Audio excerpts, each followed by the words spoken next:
Hey, what's up guys, TotallyDubbed here, and today I'm doing a video review on the FIDUE A65 earphones. Now these earphones can be found for around £50 on Amazon.co.uk and for about $65 on Amazon USA.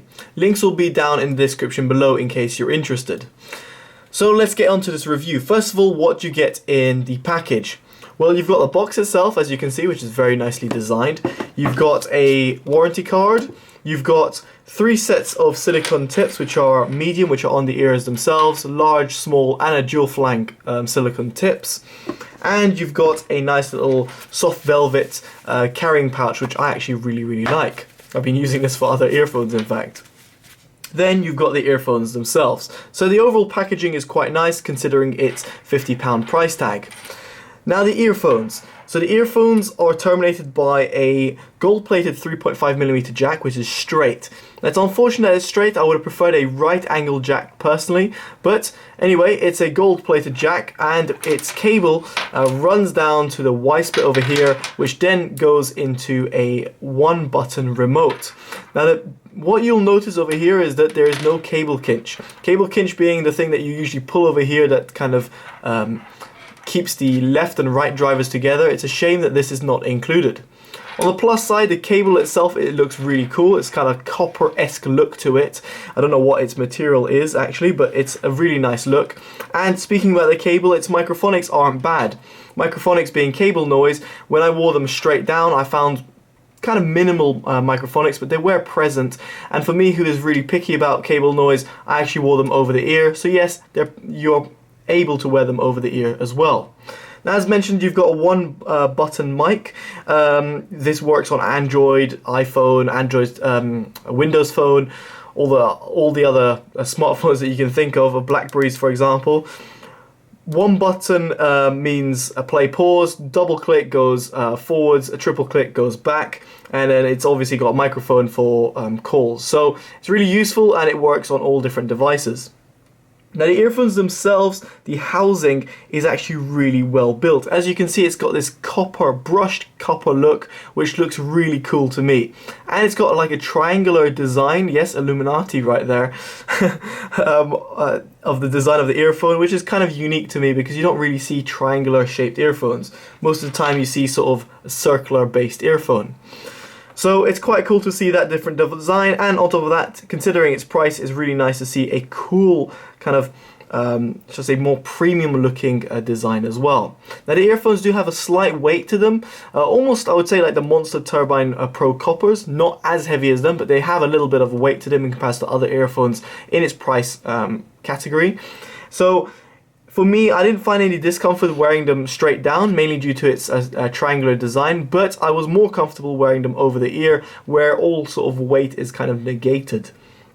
Now, speaking about the comfort, they were very much comfortable. I didn't feel any problem wearing them for a long period of time, and also in terms of comfort, I should also mention isolation. So the isolation of these is decent. They're not amazing, neither are they terrible. Considering they've got a decent amount of space over here, they block out enough noise passively just due to their form factor. So it's a cool design, so therefore it blocks out a little bit more noise than you'd be normally accustomed to, say, in comparison to other earphones out there. As I said, like the Soundmagic E10s, as you can see again, they block out, you know, they're just much smaller, so lower profile, therefore lower passive noise isolation. So overall, decent in terms of isolation and in terms of its overall looks and design. And now let's move on to, I would say, what's most important is the sound quality. So the sound quality was quite interesting to me. I found this really intriguing to hear. That's mainly because of their kind of unique sound signature, and also somewhat of a, not saying missing mids, but something I felt like, where the hell are the mids in comparison to other earphones out there? Now the earphones I compared it to in terms of sound quality are the following. Fisher Audio Consonants, which are £50 and now pretty much impossible to find because they're discontinued. You got a Soundmagic E10s, which you saw quite a few times in this video, which are about £30. It's not the S model. And then you've got the Dunu Titan 1s, which are £90. So in terms of price category, this kind of sits well, where the consonant sits at, or should I say pretty much at it, and this is cheaper and this is more expensive. So I was comparing it to something that's relatively similar, you know, for people who are looking, say, for under £100, and then also people looking for under £50 and £30 or whatever. Sound quality was interesting. When I was listening out to its mids, I felt that something was definitely missing. It wasn't V-shaped like the Soundmagic E10s, but nor was it present like the Consonant and the Titan ones. It felt like something was just missing, something just wasn't there. I don't know how to describe it. It was actually one of the hardest earphones I would have to say to describe. Neither is it like a Sennheiser IE7 or IE8, which sounds really distant with its really far soundstage. And again, nor does it sound something like pretty extreme like a V-shaped monster turbine. So it was really intriguing to hear this, and it was quite interesting to try and describe its sound, but all I can say is the mids sounded somewhat missing. Not to say they weren't present, nor were they V-shaped, they were just somewhat missing. I don't know, they're hard to describe. Its lows, on the other hand, were quite good. Their sub-bass extension was actually really decent. It extended really well and gave a nice little rumble to all my music. Its mid-bass was actually very well controlled and had a good slam to it. Unlike other earphones which have a lot of slam, for example the E10s have a good slam to them but no control, this had control and the right amount of slam. Not too much, not too little, just right.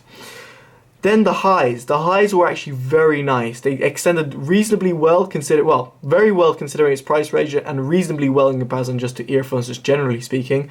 And they weren't too sibilant, meaning they weren't overly done, nor were they too overly emphasized. So its highs were quite nice, and I actually really enjoyed listening to them.